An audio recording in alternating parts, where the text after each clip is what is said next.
Madam Speaker, I just want to check. Have you finished your speech? If not, you still have approximately 4.5 minutes after question period when we continue debate. On peut poursuivre, Madame la Présidente. Yes, we can continue, Madam Speaker. I was just waiting for your signal that I was finished. You have 4.5 minutes after question period. De député, the honour member for Ottawa South. Madam Speaker, since 1918, the War Amps has made a tremendous contribution by improving the lives of countless Canadians. Headquartered in my riding of Ottawa South, they rely on donations from the public through their key tag service, which was started by war amputees in 1946. To date, more than 1.5 million sets of lost keys have been reunited with their relieved owners. In 2018, the War Amps is celebrating its 100th anniversary. To mark this milestone, the War Amps recently unveiled a Canada Post commemorative envelope. The envelope depicts how the War Amps has been a special part of Canada's history and showcases how the key tags have evolved over the years. I know all members, Madam Speaker, will want to join me in congratulating the War Amps on 100 years of terrific service and wishing them every continued success. The Honourable Member for Portneuf, Jacques Cartier.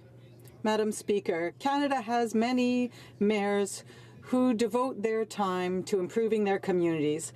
A sudden departure is always sad and leaves a huge void. Today I would like to pay tribute to the Mayor Denis Jobin from Cap Santé, who died on April 20 from an aggressive illness. To the members of the City Council, his leadership will inspire you to carry on with your projects and ensure the sustainability of your municipality. And to the residents of Cap Santé, you supported a man who worked generously on the development of the beautiful city of Cap Santé.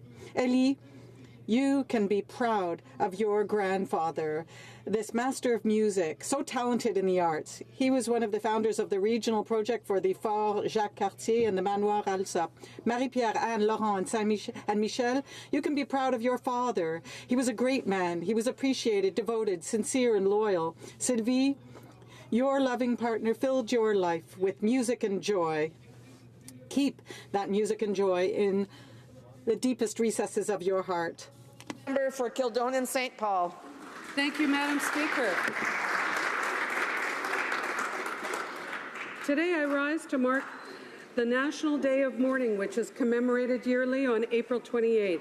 This is a day when we remember Canadian workers who have been killed, injured, or suffered illness on their job site. Organizations such as Safe Workers of Tomorrow are currently holding ceremonies across the country, including my home province of Manitoba. In Canada, approximately 2.5 deaths occur daily. In Manitoba alone, there were 24 workplace deaths due to accidents and illnesses in 2016, and that number rose to 27 last year. Every worker has the right to come home safe at the end of the day, and today reminds us all that although we have made great strides over the last decade, there is more work left to be done. One life lost is one too many. Madam Speaker.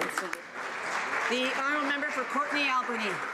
Madam Speaker, April 24th marked the first anniversary of the tragic death of Ryan Hedican, son of John and Jennifer Hedican, my constituents in Courtenay, Alberni. Ryan was one of over 4,000 Canadians who lost their life to opioid overdose in 2017, and this crisis continues. Every day this year in BC alone, 4 people will die due to fentanyl poisoning. Ryan's addiction to opioids destroyed his life and affected everything and everyone he loved. No one wants to live like that. Addiction is not a choice, it is a disease. The opioid crisis is a crisis of social isolation and bad drug policy. We must treat addiction as a health issue, not a criminal one. We must work to remove the stigma around substance abuse and addiction so people can openly seek treatment without judgment or shame. And we must continue to expand access to harm reduction services and treatment so people can get the help they need when they need it. We can honour Ryan's memory by working towards a Canada where help is immediately available and addiction is treated with humanity. The Honourable Member for Gatineau. Thank you, Madam Speaker. Good news. I'm talking about our work on prompt payment of businesses and contractors in the construction industry. This is an area where we intend on bringing in legislation. It is an important issue for our government and for myself as the member for Gatineau, and it affects many businesses and contractors in my riding and throughout Canada. Over the past few weeks, I have had the immense pleasure of attending meetings with stakeholders to gather their input on this issue, including the Prompt Payment Summit in Toronto, organized by the National Trade Contractors Coalition of Canada, and at the annual meeting of the Canadian Construction Industry and PSPC at Meech Lake. These are excellent opportunities for businesses and contractors to share their perspectives and be updated on prompt payment progress. I'd like to take this opportunity to thank the member for Black River Humber Creek for her leadership. This is very exciting and we are highly motivated. For North Okanagan, Shuswap. Thank you, Madam Speaker. Today it is with a sad heart that I rise to honor the life of a friend of the entire community he lived in and served. Marty Bootsma, former mayor of Salmon Arm. Anyone who got to know Marty appreciated his ability to carry on a respectful conversation with anyone about almost any topic. His wit and humor, along with his ability to tell a joke and take a joke, ensured lots of fun around the meeting rooms and coffee tables. Marty also had a great sense of responsibility. He became accomplished in a number of occupations in Salmon Arm: construction contractor, baker, realtor, and most notably 6 years as city councillor and another 2 terms as mayor of Salmon Arm. Marty's work in service clubs like Rotary also showed how much he cared about the people around him. Marty will be missed by his large family, friends, and entire community, but we can all be grateful for how he made our lives just a little bit richer. Thank you, Marty.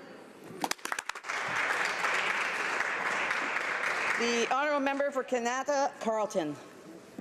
Madam Speaker, I stand here to honour the memory of a personal hero of mine, Bill Tarrant, an officer of the Order of Canada and a man lovingly known as the Father of Canada. Bill Tarrant was quite simply a visionary, someone who led both the development of the Canada community and the high-tech centre of excellence that flourishes today. Bill was more than a developer. He was committed to creating communities. As part of the purchase agreement of homes that he built, homeowners were required to join the community association, thus creating the sense of belonging that still thrives today. As president of CMHC, Bill was especially proud of creating the assisted home ownership program, which allowed for those on a limited income to buy a home. I offer my deepest condolences to his wonderful wife, Jean, and the whole family. Madam Speaker, Canada has lost a legend, but his vision and spirit will live on in the heart of Canada forever. Thank you. The honourable member for Winnipeg South. Madam Speaker, while hockey and the Winnipeg Jets are very much on our minds today, on March 25th, a record number of Canadians came out to watch the 2018 Women's World Curling Championships in North Bay, Ontario. It fills me with great pride to congratulate Olympic and now world champions Winnipeg's own Jennifer Jones and teammates Caitlin Laws, Jill Officer, and Dawn McEwen from the St. Patel Curling Club on their impressive performances throughout each round of the competition and a thrilling showdown against Sweden in the final. Winning the World Championship is an extraordinary achievement, but doing so on home ice in Canada is an extraordinary achievement. Thanks to the Jones team for your exemplary representation of Canada and for inspiring a new generation of girls and boys throughout the country to take up what I'm sure we can all agree is the greatest sport around, curling. Congratulations, Team Canada. Thank you, Madam Speaker. The honourable member for Peace River West Lot. Madam Speaker, modern-day slavery and human trafficking are horrific forms of injustice that are extremely profitable and growing in Canada and around the world. Today, there are 25 million people around the world who are trapped in forms of modern-day slavery, including forced labor and sex trafficking. In Canada, we know the majority of human trafficking victims are young women. While the most at risk include Indigenous women and youth, in fact, anyone can become a victim of human trafficking. That is why today I'm honored to announce the launch of Canada's all-party parliamentary group to end modern-day slavery and human trafficking. I have had the pleasure to serve as co-chair alongside the member from Winnipeg Centre and the member from Abitibi-Témiscamingue and Senator Dan Christmas. Our group is being launched in partnership with the Allard School of Law's International Justice and Human Rights Clinic and its director, Nicole Barrett. Mr. Speaker, I believe by working across party lines, we can foster significant advances to end modern-day slavery and human trafficking in Canada. Thank you. The Honourable Member for Saint-Jean. Madam Speaker, I'd like to thank the Chamber of Commerce and Industry of the Haut-Richelieu region, Stéphane Legrand, and the organizers of the Excellence Gala. This was an opportunity to highlight the quality of our area stakeholders.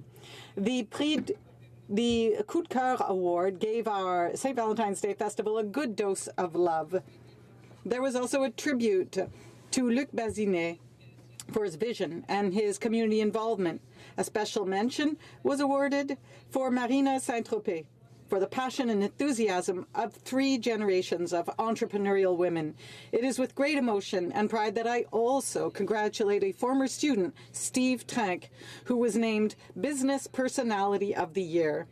Madam Speaker, it is young entrepreneurs like Tommy Duval, organizations like the Centre de Partage Communautaire Joannais, and businesses like Domaine pour Qui that testify to the talent that the riding of Saint-Jean can count on. Congratulations to all. The Honourable Member for Burnaby North, Seymour. Madam Speaker, today I rise to pay tribute to Chief Leonard George, a great man and inspiring leader who passed away in December. After his passing, I asked the Parliamentary Poet Laureate George Eliot Clarke to draft an elegy in his honour, and I'm humbled to share that poem with everyone in the House today. To act is not only to make pretend, to act is also to make a difference, to make change, to reform and to amend. It is to teach governors governance. Leonard George defined action doubly well: to act on camera, to dramatize roles, to document resistance, to excel, also at inspiring a people's souls. His Tsleil-Waututh Nation has prospered according to his vision, joining economics and ology, neither words absurd when both prescribe how a nation should grow. North Vancouver activist Leonard George had no peer. The original broke the forge. Rest in peace, my friend. Good job, man.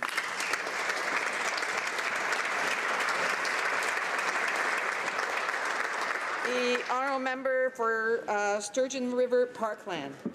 Madam Speaker, I'm proud to rise in this House today to congratulate the Spruce Grove Saints on securing their victory in their 5th Alberta Junior Hockey League Championship since 2010.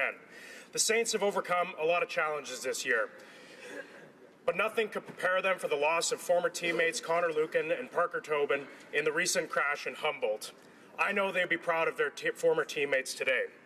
I want to take this time to thank the families who put in countless hours to support our players, particularly the billeting families who provide a home away from home. Thank you.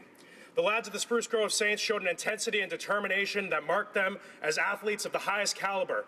They are the pride of our community, and I look forward to cheering them on today as they take on the Wenatchee Wild in the Doyle Cup. Thank you. Go Saints, go. The Honourable Member for Winnipeg North. Madam Speaker, Winnipeg is experiencing a whiteout, and what a feeling it is. The arena is packed and the streets are filling, as white is the color and hockey is the game. The excitement is overwhelming as the emotions are charged. We are hoping, and in some cases even praying, that we will go all the way. Our beloved Jets are now in round 2 of the Stanley Cup playoffs. We have incredible players that will do us proud, I'm sure. But as much as I love the players, Madam Speaker, I am inspired by the fans. The people of Winnipeg are passionate and they support their team. All you need to do is Google search Winnipeg Whiteout and you will better understand why Winnipeg hockey fans are the best in the world. I would like to invite all hockey fans in Canada to get behind the Winnipeg Jets, maybe even wear some white. Let us get behind our last Canadian team that is left in the NHL playoffs and cheer, go Jets, go! Go Jets, go! The Honourable Member for Kootenay, Columbia. Madam Speaker, I am happy to rise today to recognize the Cranbrook Farmers Market in my riding of Kootenay, Columbia, which earlier this month were named Nonprofit of the Year at the local Chamber of Commerce's annual Business Excellence Awards. Now in its 10th season, the Cranbrook Farmers Market has a mission to host a vibrant market event for local food growers, artisans, and their customers. And its indoor and outdoor markets make it the place to be on a Saturday in Cranbrook. Congratulations to Livia Lara and her team for this achievement. It is well deserved. Mr. Speaker, food matters from farm to factory to fork. I am proud that my private member's bill C-281, which will designate the Friday before Thanksgiving of each year as National Local Food Day, will have its first hour of debate next Tuesday. I urge all members of Parliament to support a National Local Food Day and to celebrate the diversity of what local food means to each of you and to all Canadians from coast to coast to coast. The honourable member for Calgary-Signal Hill. Madam Speaker, my constituents are outraged. Many are highly skilled, highly talented, highly educated, unemployed energy workers. And last week they saw reports of the Prime Minister speaking in Paris and talking about phasing out the oil sands. That doesn't give them much hope, Madam Speaker. And of course that wasn't the first time he said that. Now this week my constituents learn that the government is using our hard-earned taxpayer dollars to provide summer jobs not for students who do good work with seniors and others who are less fortunate in the community, but to protest against the Trans Mountain Pipeline. Now, a number of students in my riding didn't get summer jobs this year, Madam Speaker, because faith groups would not sign on to this Liberal government's values test. Meanwhile, radical environmental groups are receiving funding so they can protest against the project that this government allegedly supports. Madam Speaker, it's time this government quit supporting radicals who break the law and got back to supporting actual students who work for good jobs in the community. The honourable member for Ottawa West McKean. Madam Speaker, for many years, the Canadian Cancer Society, Canadian communities, and the government have held public campaigns to end cancer and improve the lives of those dealing with this horrible disease. During Daffodil Month, we wear a daffodil over our hearts to symbolize the strength and courage of those fighting cancer. All-Party Women's Caucus heard from a remarkable, courageous, and brilliant 12-year-old cancer survivor, Helena Kirk. When Helena was 3, she was diagnosed with leukemia. After 181 days of chemotherapy and 650 procedures, Helena has overcome cancer, but not all of her friends are as fortunate. This brave, articulate young woman is speaking out to ask for more resources so children can access life-saving treatments regardless of where they live or their income. Using the hashtag Helena's Hope, I encourage all members to support her in her dream to end childhood cancer.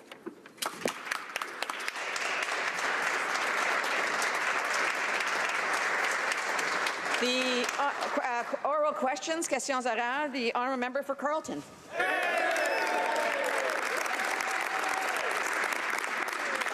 Try as they might, these Liberals cannot silence our efforts to expose the carbon tax cover-up. The cover-up began when the government provided me with documents that had calculated how much the average family would have to pay in new taxes under this scheme. Only problem is, they covered up the numbers. Ever since, I've been asking them to tell the truth, end the carbon tax cover-up, and tell Canadians what this tax will cost them. Will they do that today? The Honourable Minister of Environment and Climate Madam Change. Speaker, in 2015, the Canadians made a choice. They chose a government that believed in climate change, that wanted to take action on climate change at the same time as growing our economy. Let me give you some numbers. Do you know how much it costs right now in insurance claims? We're now at over $1 billion in insurance claims by Canadians in Saskatchewan, Manitoba, in the high Arctic, across the country. We're seeing extreme floods, we're seeing droughts, we're seeing forest fires, and we know we need to take serious action on climate change. Putting on a price on pollution makes sense. The honourable member for Carleton. Well, the minister seems to be arguing that this tax is worth the cost. But how could we possibly know that as parliamentarians if we don't know the cost?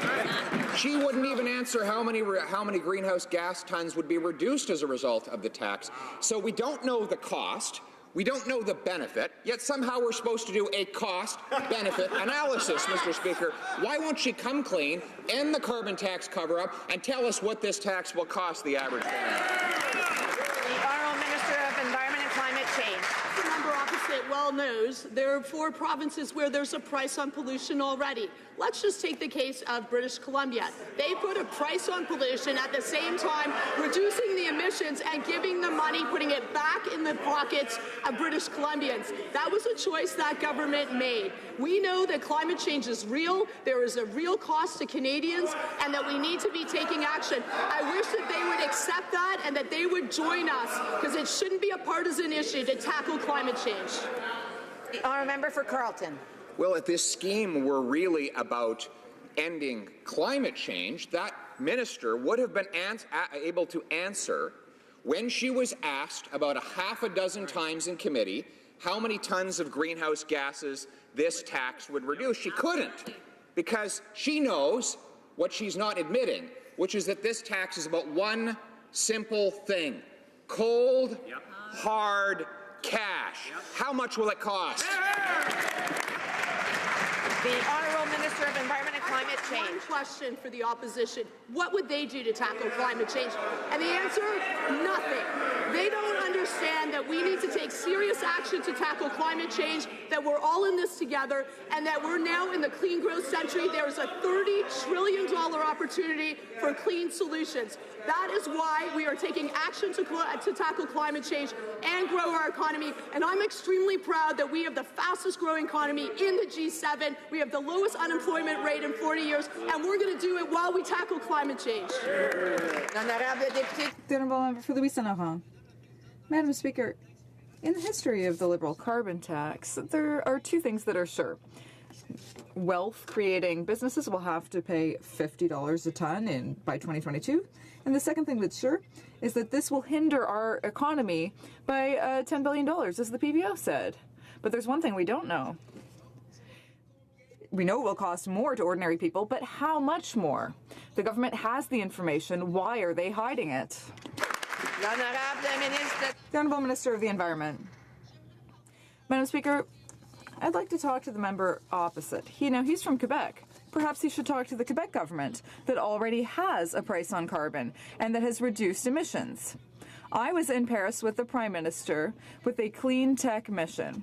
There were companies from all across Quebec that were creating solutions and jobs and growing our economy.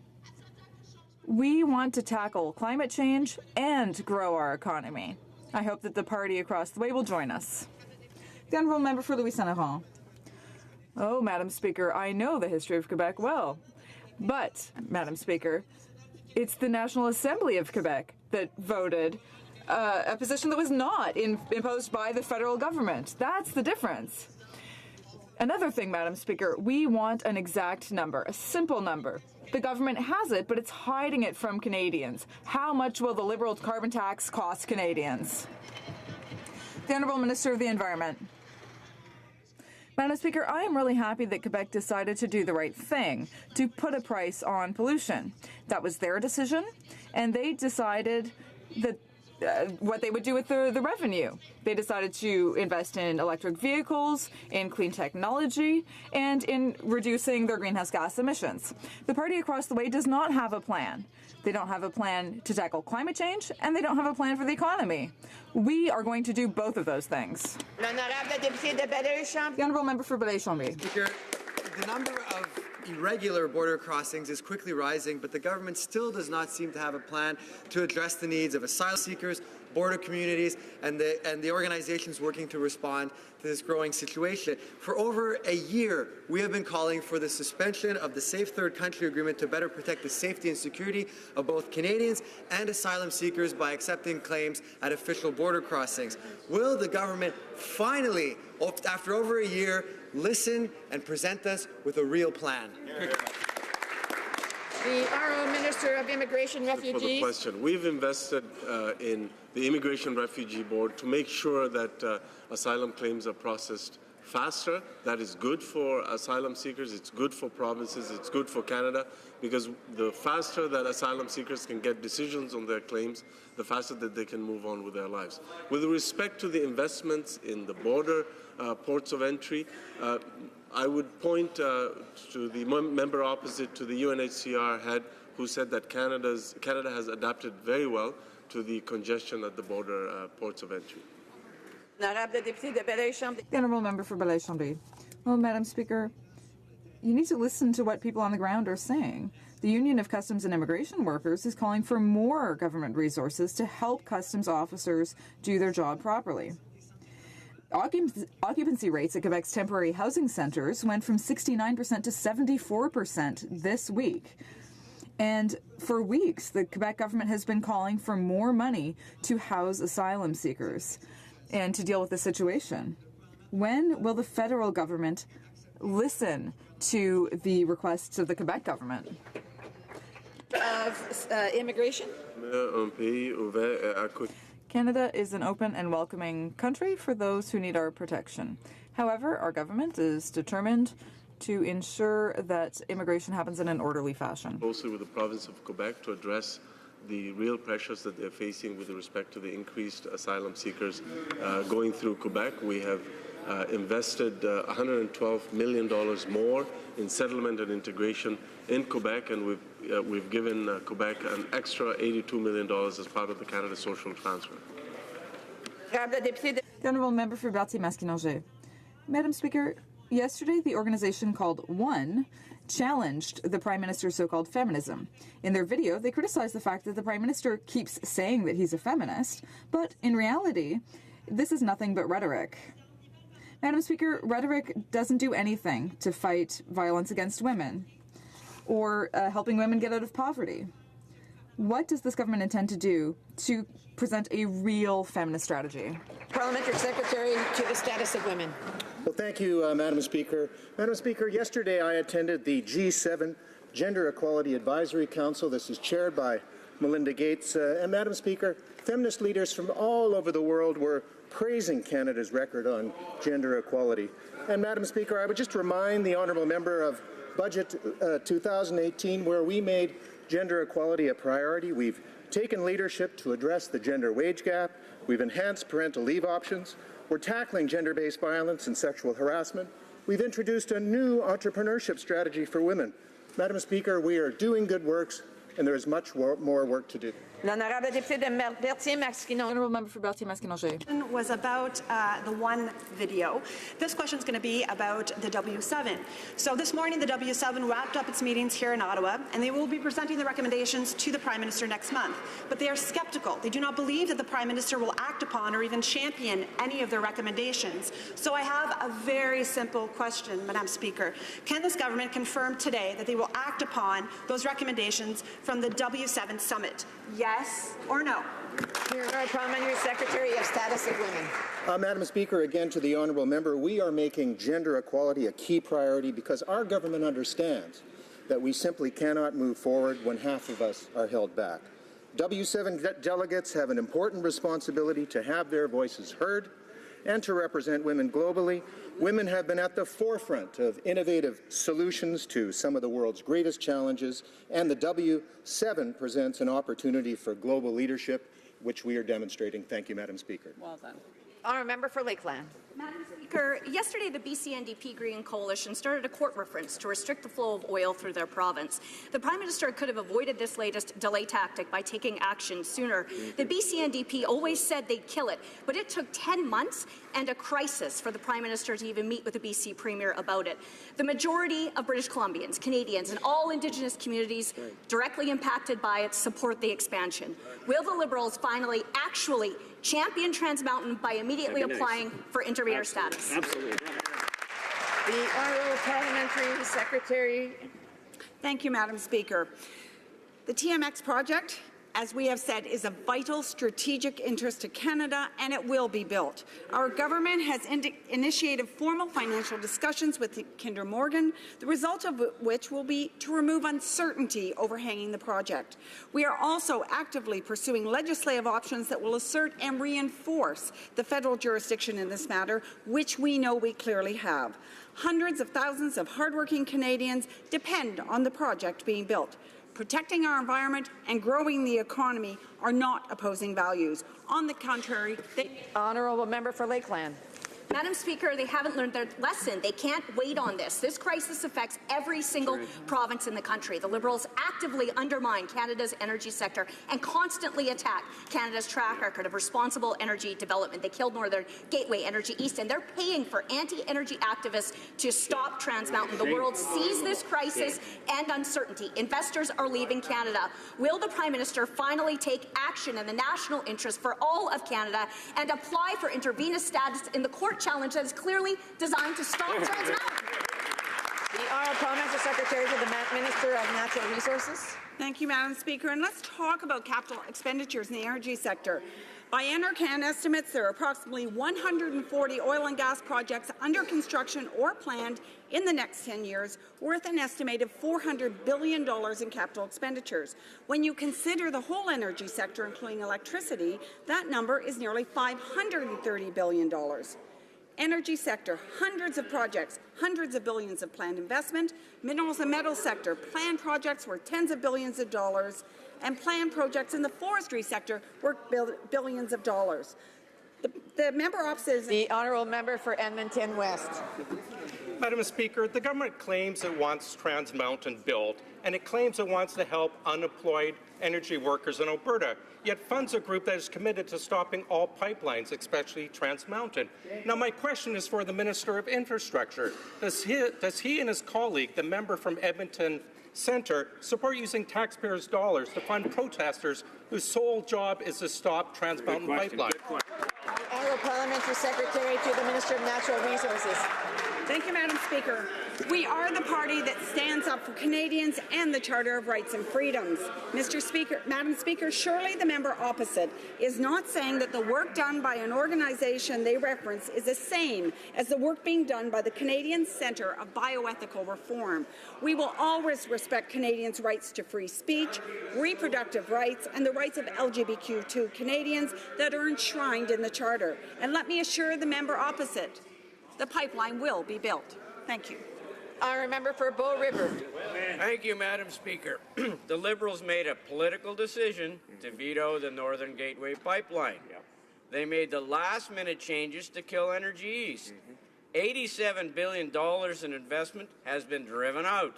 Now they're funding professional protesters to kill the Kinder Morgan pipeline. Wow. Is this just the latest step in the Prime Minister's plan to phase out the Canadian energy sector? The Honourable Parliamentary Secretary to the Minister of Natural Resources. Madam Speaker, we've been clear with Canadians. We will build this pipeline. We know that the environment and the economy go hand in hand, and that is the approach we are taking. Voicing opposition over an energy project is not comparable to activities of some organizations like the Canadian Centre for Bioethical Reform, which works to undermine charter rights. Mr. Speaker, on this side of the House, we will always stand up for charter rights. Thank you. Good job. Honourable Member for Sturgeon River Parklands. Madam Speaker, this week we confirmed what we always knew. The Liberals are opposed to building the Kinder Morgan pipeline. Shameful. The Liberal record is clear. They blocked Northern Gateway, they ran out the clock on Energy East, and now they're actually funding protesters against the Kinder Morgan pipeline. Shameful. Over $80 billion has been lost in the Canadian energy sector, along with all the jobs that go with it. Will the Prime Minister admit that all of his bluster is just a charade and that his real plan is to phase out Alberta's energy sector? Bravo, bravo. The Honourable Parliamentary Secretary. Thank you, Madam Speaker. The Conservatives had 10 years to build a pipeline to ship Canada's resources to new global markets. They built zero. The Conservatives had 10 years to consult Indigenous and local communities. They ignored them. The Conservatives had 10 years to rally the country around the need for new pipeline capacity to end the discounted and landlocked Canadian crude. They didn't. The Conservatives had 10 years to address environmental concerns. They failed. We will take no lessons from the Conservatives. Thank you. The honourable member for Saskatoon Grassland. Madam Speaker, Grasswood, these sorry. Liberals are arrogantly ignoring Saskatchewan's successful emission reduction plan and are forcing a carbon tax on us without consultation or approval. Just this week, my province of Saskatchewan announced a court challenge to stop the Liberal carbon tax and protect Saskatchewan's economy.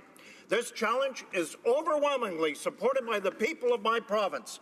Why do the Liberals insist on inflicting their Ottawa knows best scheme on our Saskatchewan families?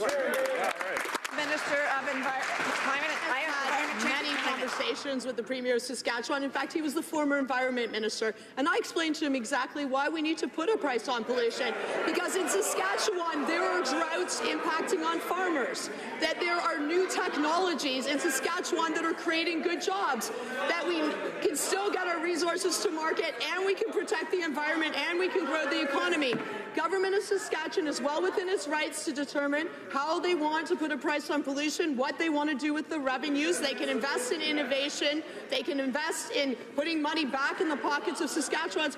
But I have a question for the party opposite. Do they believe climate change? The honourable member for Sherbrooke. Madam Speaker, with the G7 summit fast approaching, Canada has again fallen behind, and the government still has no plan to force multinationals like Netflix to charge GST. Order. Member from Lakeland that somebody else has the floor, and she should ensure that she allows that person to be able to speak. L'honorable député. The honourable member for Sherbrooke. Madam Speaker, even a Liberal-dominated parliamentary committee is saying that they should. One of the only people in the entire world resisting this idea is the Prime Minister of Canada. Go figure. It's just incredible. It's not complicated. The rules need to be the same for everyone. Quebec understood this a long time ago, and Netflix announced that they would be charging Quebec tax. So will the government wake up and force internet giants to charge GST? Honourable Parliamentary Secretary to the Minister of Finance. Thank you, Madam Speaker. We know that the taxation of the internet giants is a very important issue, also a complex one. In Argentina, recently the finance minister there and the OECD there decided to take a concerted approach to discussing this taxation. And our goal is to not take a piecemeal approach, but to take a reasonable, prudent approach towards a fairer system. For London Fanshawe. Madam Speaker, U.S. Senator Kirsten Gillibrand announced that she will introduce a bill to reinstate postal banking services in all 30,000 post offices in the United States. Here in Canada, hundreds of municipalities and organizations support postal banking because they know it's not only viable and profitable, it's essential for smaller and remote communities abandoned by big banks. Because postal banking would also support local economic development, it's a real and positive step. Madam Speaker, will the government support Motion 166 and consider postal banking for Canada Post? The Honourable Parliamentary Secretary to the Minister of Public Services. Madam Speaker, and our government, of course, has introduced a brand new vision for Canada Post, unlike the old vision, that puts service front and centre and fulfills our platform commitment. Part of that vision includes reinvesting profits in Canada Post services and innovations, and of course, in its employees. And we certainly encourage Canada Post to expand its partnerships for the benefit of Canadians. We've heard loud and clear from the Canada Post Review that it is a cherished service, and we will continue reinvesting in Canada Post. Thank you. The Honourable Member for Charlebourg-Saint-Charles. Madam Speaker, the Prime Minister doesn't have any intention to solve the problem at the border at Saint-Bernard-de-la-Colle. That explains why he and his government are working to resettle illegal border crossers in different provinces. His plan isn't really complicated. He's just hoping that the provinces will deal with the crisis for him. Does the Prime Minister believe that our immigration laws should be respected? And will he have the courage to enforce them? Yes or no? Honourable Minister of Immigration, Refugees and Madam Citizenship. Speaker, the member opposite should not speak about courage and border security in the same sentence, because they cut $400 million from border security. They didn't respond to refugees and asylum seekers when they were in power. They did not invest in immigration processing of cases. Families and spouses and children had to wait for years in line under that previous party. So it's very rich for that member and that party to talk about border security, to talk about immigration processing, when they left us with an abysmal record in both those categories. The Honourable Member for Charlebourg-Saint-Charles. I would remind the member, or the minister, that I did several years in the Canadian Armed Forces, so he shouldn't talk to me about courage. Madam Speaker, the Prime Minister has suggested that our treaties with First Nations are preventing Canada from enforcing its immigration laws. I would remind the Prime Minister that Canada has never given up its sovereignty to anyone. Canada has never abdicated its responsibility to protect its borders. Does the Prime Minister not realize that Canada has a constitution with immigration laws that he has the responsibility to enforce? The Honourable Minister of Immigration, the party Refugees and opposite Citizenship. has no credibility on this issue. We've invested $173 million for more border security operations and a $74 million investment in the Immigration Refugee Board for faster processing of asylum claims. The party opposite has absolutely no credibility on this issue. You know what they've proposed, Madam Speaker? To turn the entire 9,000-kilometer border into an official port of entry without extra resources. They've even suggested that we commandeer a barn at a port of entry. They're not serious, Madam Speaker. The Honourable Member for Bruce Grey, Owen Sound. Madam Speaker, every day I hear from individuals in my riding who are trying to immigrate to Canada legally through the proper channels. These cases can take years. Last week I visited an English as a second language school in Owen Sound and heard firsthand from many of them how long the process can be. They are frustrated to see the Liberals allowing individuals to cross the Canada-U.S. border illegally. Mr. Speaker, Madam Speaker, could the Minister please tell me how it is fair for those who cross the border illegally to get priority processing while those who follow the rules wait and wait and wait? The Honourable Minister of Immigration, Citizenship, Immigration, Refugees and is a classic example of that party's efforts to pit one group of immigrants against another. That's exactly what they're doing. The member opposite knows full well that refugees and asylum seekers are processed by the Immigration Refugee Board, and other immigrants, resettled refugees, as well as family class immigrants go through the regular immigration stream. To pit those two groups against one another is irresponsible, it is inflammatory, and that's precisely what they're doing. But even when it comes to immigration processing, the Honourable Member for Langley Aldergrove. Madam Speaker, the Prime Minister has created a mess of the immigration system. The number of people crossing our border illegally has reached critical levels, and the Liberals have no plan. The fact is, it's the Prime Minister that has created this mess. Because of what he said, more people are crossing the border every day, and those that are trying to enter Canada the right legal way keep getting pushed further and further and further back the line. Why is the Prime Minister showing contempt for good people who want to just follow the rules?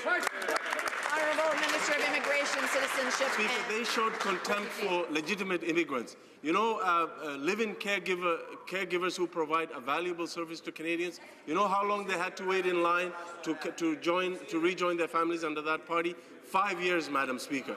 Spouses had to wait almost 3 years under that party. They have no credibility on this issue.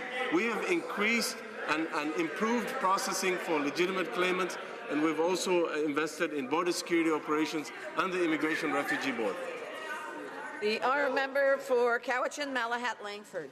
BC coastal communities are very concerned with the foregone conclusion made on Kinder Morgan. Now, the government says it consulted First Nations on the expansion project, but we now know they were being completely disingenuous. Yes. Internal documents show senior political staff were directed to conjure up legal arguments for the pipeline expansion. Meanwhile, the Liberals were promising First Nations that no decision had yet been made. Will the minister now come clean and table all internal relevant documents relating to their predetermined Kinder Morgan decision? Here, here. Parliamentary Secretary for the Minister of Natural Resources. Thank you, Madam Speaker.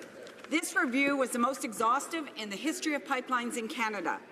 What we actually did was additional steps that made the process more rigorous. In fact, we extended the consultation process to ensure that we were meeting and exceeding our responsibility to consult with Indigenous peoples. That is something, of course, the Conservatives failed to do.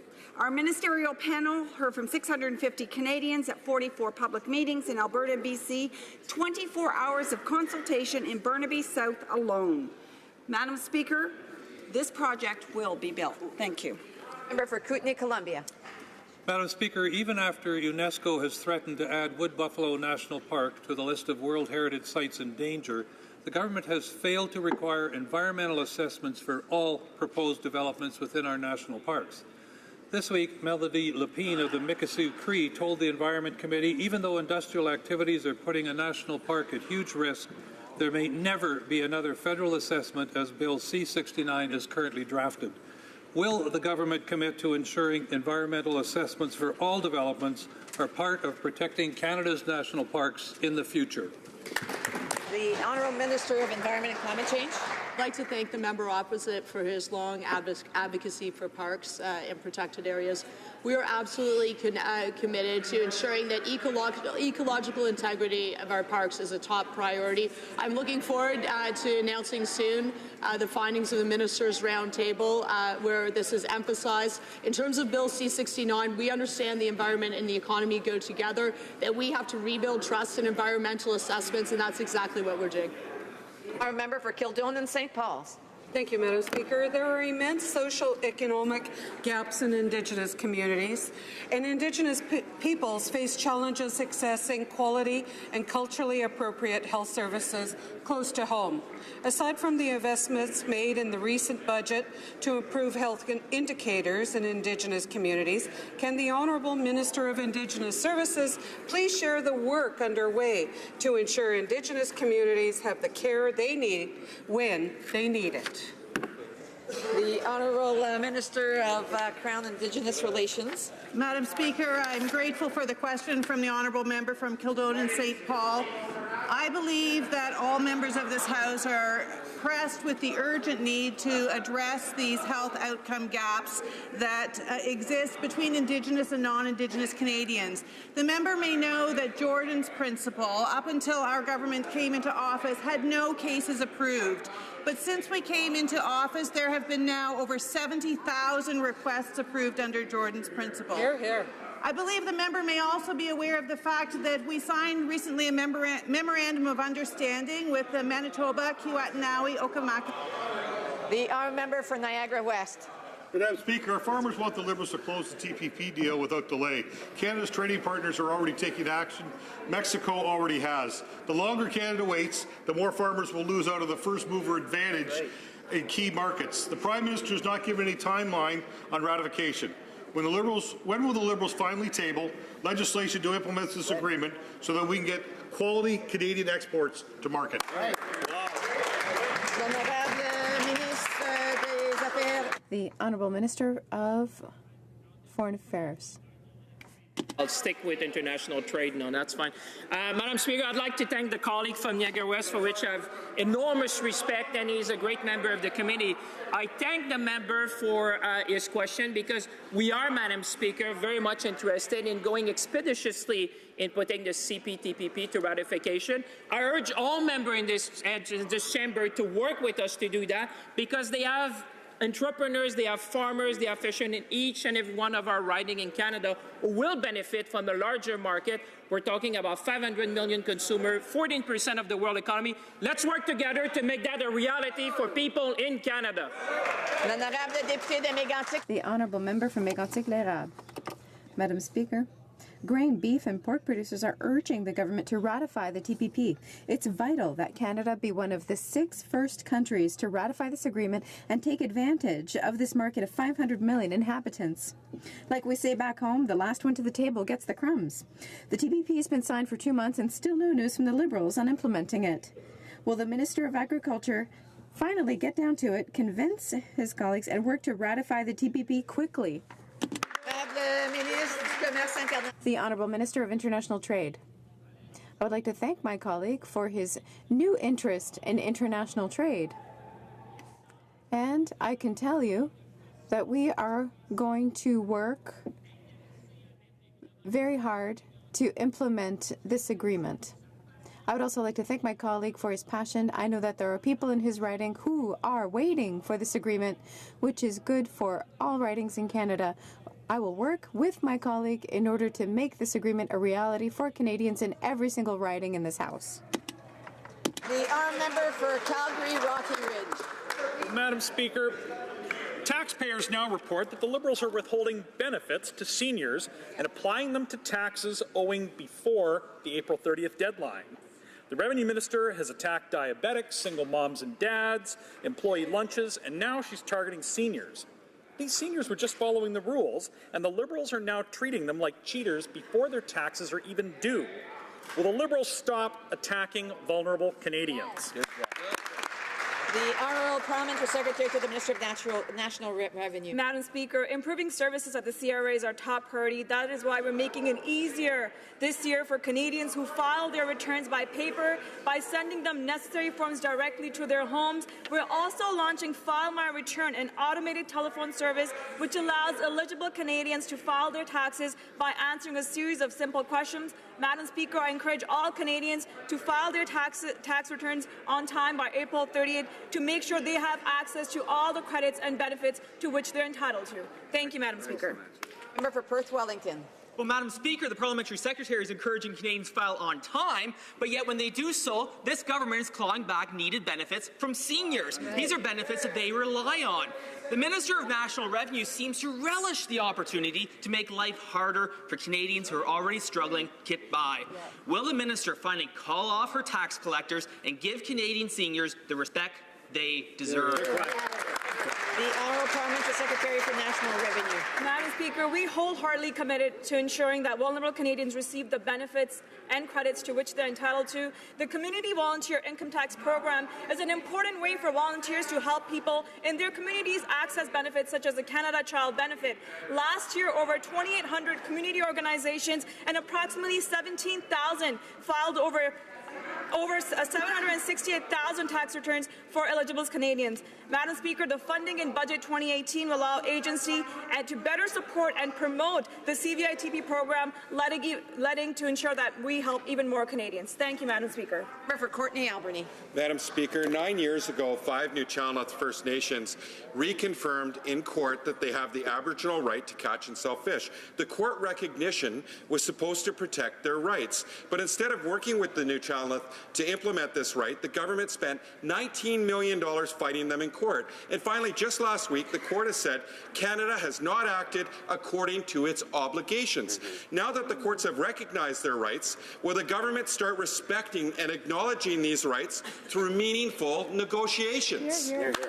Parliamentary Secretary to the Minister of Fisheries and Oceans. Madam Speaker, our government fully supports reconciliation, cares deeply about a renewed relationship with our Indigenous partners. In fact, the Minister and I just visited the leadership of the 5 First Nations in their territory just a few weeks ago. We were pleased to offer additional licenses and quota for ground fish, salmon, and shellfish. The Nuu-Chah-Nulth court decision will inform the broader process which seeks to provide stability and predictability around the management of fisheries and oceans resources, and I thank the member for raising this very important question today. The Honourable Member for Saint-Hyacinthe-Bagotte. Madam Speaker, I represent the hub of agri-food technology, and I represent producers that are worried about the many threats to supply management. This is a pillar of the development of the economy in my riding. It's not enough for the government to say that they created supply management to guarantee that they are going to preserve it in its entirety. Over the last few trade agreements, we've seen breaches opened up in the system. Tons of European cheeses are coming into the detriment of local cheese.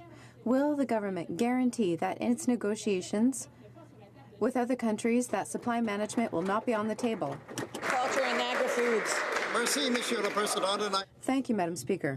Question and concern, and yes, we do support supply management, and we supported the dairy industry by implementing a program to make sure that the dairy industry remained on the cutting edge, with $250 million going to the producers and $100 million going to the processors. And we have and will continue to make sure the supply management system remains strong in this country. Thank you, Mr. Speaker. The Honourable Member for Caribou Prince George. Madam Speaker, this morning the Minister of Fisheries and Oceans blew off concerns from lobster fishermen in Atlantic Canada. According to the Minister, his actions represent, and I'm just quoting here, an inconvenience, and the fishers should just go elsewhere. He went on to add that he was just protecting them from themselves. I guess, Madam Speaker, Liberals always know best. The Minister went on to say the fishermen have to be careful not to end up vandalizing their own industry. Really? When will his Liberal colleagues from the East Coast stand up for the fishers and help educate this arrogant and smug minister? Honourable Parliamentary Secretary to the Minister of Fisheries. Madam Speaker, the Government of Canada is committed to taking all necessary actions to help prevent North Atlantic right whales from future harm. The majority of management measures announced for this year's Southern Gulf lobster fishery are identical to those announced for the snow crab fishery. The Department will continue to work with industry to develop appropriate systems for lobster rope and buoys for future years. The measures take into account the best available science and input from stakeholders, including industry, fishers, and Indigenous peoples. Thank you, Madam Speaker. The honourable member for North Okanagan-Shuswap. Madam Speaker, lobster fishermen in Atlantic Canada were blindsided by a decision closing off the Acadian Peninsula near their home, despite having no evidence that lobster fishers are endangering marine wildlife in the area. The local knowledge of Atlantic fishers are being ignored by the Fisheries Minister. Lobster season is set to open in 3 days, and we haven't heard a thing from Liberal Atlantic MPs. Why won't Atlantic Liberal MPs stand up to the Minister of Fisheries and defend the interests of their region? The Honourable Parliamentary Secretary to the Minister of Fisheries and Oceans. Madam Speaker, that member knows full well that all decisions made by the Minister of Fisheries and Oceans are based off of the best science, that we consult fully with Indigenous peoples, local fishermen. We take into account not just traditional knowledge, but local knowledge in every decision that we make. And we work hard with all members of the Atlantic Caucus to make sure that opportunities are provided to every single area, and we protect the economies of the local communities. Member for Caribou Prince George. Well, Madam Speaker, that's why they're facing so much backlash today. Every consultation that they do, consultation in air quotes, Madam Speaker. Madam Speaker, there's a common theme with the Minister of Fisheries Oceans, and that's a lack of concern and understanding for the hardworking families in coastal communities. He's arbitrarily shut down the New Brunswick lobster fishery a week before opening season, and he's awarded a lucrative surf clam quota to his Liberal friends and family. He's killing jobs on the Rock and jeopardizing jobs in his own province. Why aren't the Liberal MPs from Atlantic Canada standing up to this minister? Honourable Parliamentary Secretary to the Ministry of Fisheries and Oceans. Madam Speaker, since I just gave an answer, two answers actually, about the lobster decision, I think we should talk about the Arctic surf clam. Now, that member opposite knows full well that if you go back into time 3 years ago, that previous government went through a process that was exactly the same as what was going on now, except for the fact that they forgot to include Indigenous people. We are proud that our robust process included Indigenous people, and the fact that we selected the best proposal to benefit the most Atlantic Canadians, including Indigenous people from 5 provinces, Madam Speaker. Order. The honourable member for Caribou Prince George was afforded the opportunity to provide his question without interruption, and I would recommend that he do the same when he gets his answer, when somebody else has the floor. The honourable member for Sarnia Lambton. The honourable member for Mississauga Lakeshore. Madam Speaker, I'd like to recognize the children of military families who make unique sacrifices because April is the month of the military child. According to the Vanier Institute of the Family, 75% of military couples have children. Currently, there are 500,000 children of soldiers or veterans in Canada. Can the Parliamentary Secretary to the Minister of National Defence inform this House of how the government is fulfilling its responsibilities towards these military families who make an immense contribution to our armed forces? Thank you. The Honourable Parliamentary Secretary to the Minister of National Defence. I would like to thank the member for Mississauga Lakeshore for his question and his involvement at the Defence Committee. Our Canadian Armed Forces are a precious resource. Our personnel and their families are our most precious resource. We're supporting military families with new investments, $6 million a year for family resource centers for military families. We recognize the importance of providing to the children of soldiers services all throughout the country in order to contribute to their current and future success. For Sonia Lambton. Madam Speaker, hard drugs like heroin, cocaine, crack, and crystal meth tear families apart, lead to criminal behavior, and destroy lives. Will the Justice Minister commit that the Liberal government will not decriminalize hard drugs? The Honourable Parliamentary Secretary to the Minister of Justice and Attorney General. Thank you, Madam Speaker. Our government recognizes that we are in a national public health crisis, and our government is deeply concerned about the tragic events happening across the country as a result of opioid deaths. We have taken very significant steps, including significant investments and additional measures to help address the opioid crisis.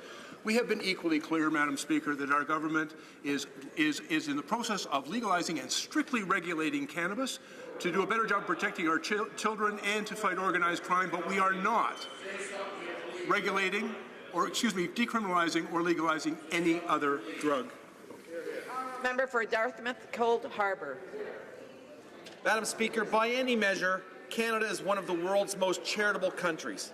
In 2016, we ranked 4th in the World Giving Index, and last year, more than 80% of Canadians aged 15 or older donated their time or money to a charitable or non-profit organization.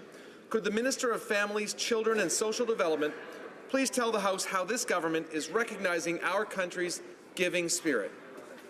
Minister of Families, Children and Social Development. Thank you, Madam Speaker. Canadians are truly a giving people, and I would like to thank the member from Dartmouth Coal Harbour for making that very clear. Canada's Volunteer Awards are there to recognize the important contributions that volunteers make from coast to coast to coast. I'm very pleased to announce that nominations for these awards are now open. I would therefore like to invite all members in this House to share that good news and to keep encouraging our hard-working volunteers who make it possible for this country to be the best country on earth to live in. Thank you. The Honourable Member for Beauport-Côte-de-Beaupré, Île d'Orléans, Charlevoix. Madam Speaker, it's just been said that hard drugs won't be legalized. I hope that that is true. If they are never legalized, will the Liberal Party, the Minister of Justice, put forward a detailed plan to demonstrate that it will not legalize crack, heroin, or any other hard drug? Parliamentary Secretary to the Minister of Justice and Attorney General. Madam Speaker, let me be really very clear here. We recognize that while decriminalization would not ensure quality control for drugs, we've taken very significant steps to make it easier for health professionals to provide access to opioid substitution therapies, and we've made significant investments to continue to develop innovative approaches. As I've stated, this government has no plans to legalize or decriminalize any other drug, but Madam Speaker, we are not afraid to look at evidence, to continue to examine and conduct research on these issues to address the national public health crisis that currently confronts our country. We will continue to work for the sake. The Honourable Member for Repentigny. The Montreal metropolitan community represents 4 million people. They're unanimous in denouncing the Chalk River nuclear waste facility. There's legitimate concerns about contamination of the Outaouais River. Waste facility proponents and the government are defending the project by hiding behind technical jargon, but they're forgetting the main issue. Why is the government not talking about the main problem? That storing nuclear waste along the largest river in Quebec is a bad idea. The Parliamentary Secretary to the Minister of Natural Resources. Our government is dedicated to ensuring that safe solutions are in place for managing radioactive waste. Under the federal policy framework, waste owners are responsible, in accordance with the polluter pays principle, for funding, organization, management, and operation of disposal and other facilities required for their waste. Environmental assessments include several opportunities for public, Indigenous peoples, and interested parties to provide input and submit comments up to and including a public hearing. Thank you, Madam Speaker. The Honourable Member for Terrebonne. Madam Speaker, last January, the government launched negotiations with Davy for a contract for 4 icebreakers. That was the strict minimum to compensate the job losses directly caused by this Liberal government. 3 months later, what's the result? What progress do we have? Additional job losses. Now over 900 jobs lost, and hundreds among them have had their EI cut off. Is the government waiting for all the qualified workers to be gone from our local shipyard? To the Minister of Public Services and Procurement. Merci beaucoup, Madame la Présidente. Thank you very much, Madam Speaker. And of course, we agree, the member and I, that the Davie Shipyard is a major shipyard. We recognize its expertise. Of course, we are negotiating with representatives of that company. And of course, we are determined to provide icebreakers to our country along the St. Lawrence. We will not be able to conduct these negotiations in public, but I can assure the member that they are ongoing. The Honourable Member for Joliette. Well, those negotiations aren't moving forward very quickly.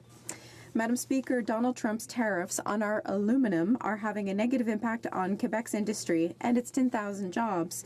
In Washington, I met elected officials from Congress and main industry representatives, and they presented a united front against these tariffs. Even the Department of Trade says that free access to our aluminum is of strategic importance, and yet the tariffs may hit us by next Tuesday. Can the government assure us that our aluminum will be permanently exempted before May 1st? Parliamentary Secretary to the Minister of Foreign Affairs. Madam Speaker, workers in Canada's industries want fair rules. We've introduced new measures to prevent the dumping of aluminum and steel in North America. That includes $30 million additional dollars to apply trade legislation and give new powers to the Border Services Agency. We will always defend Canadian steel and aluminum workers. À l'ordre. Order. Introduction of government bills. Statements by ministers. Rapport de délégation. Reports from interparliamentary delegations. Presenting reports from committees. Dépôt de projet. Introduction of private members' bills. First reading of Senate public bills. Motion. Motions. Vite. Presenting petitions. Présentation de pétition, the Honourable Member for Toronto Danforth. Thank you, Madam Speaker. I am pleased today to be presenting a petition that was started by one of my constituents, Kit Moore. He has done incredible work raising awareness about the need for greater food security, particularly for youth, and the need for a food policy to address this. In particular, he flags that in a 2017 UNICEF report card, Canada ranked 37th of 41 wealthy countries on the issue of food security. So I really would like to commend him on his hard work, and I look forward to the government response. Thank you, Madam Speaker.